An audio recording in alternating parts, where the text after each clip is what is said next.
Salut à toi, heureux de te retrouver. Aujourd'hui, on a 2 minutes pour réviser les 5 transformations qu'il te faut absolument connaître pour le brevet des collèges.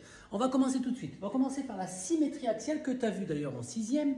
La symétrie axiale, on a une figure ici. La figure symétrique s'obtient comment? Chaque point a son symétrique. Comment on le trouve? Eh bien, en fait, en faisant un segment qui est perpendiculaire à l'axe de symétrie et on a la même distance. Donc, pour chaque point, je reproduis la même chose et on peut trouver, du coup, la figure symétrique ici. Voilà pour la... Alors, pour la symétrie centrale, c'est à peu près la même chose, mais ici, on a un centre, puisque c'est une symétrie centrale, je te le répète. On n'a plus besoin d'équerre, on n'a plus besoin d'avoir d'angle droit. Pour trouver le symétrique d'un point A, eh ben, c'est très simple, je trace une droite qui passe par le centre. Les distances ici sont égales et je trouve son symétrique A'. Et si je veux toute la figure symétrique, eh ben je fais ça pour chaque point. Donc symétrie centrale, facile, tu as fait ça en 5e.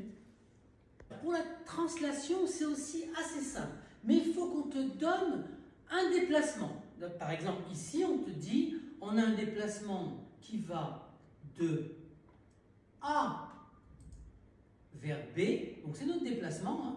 Donc notre figure initiale, elle est là. On doit la déplacer comme la flèche ici.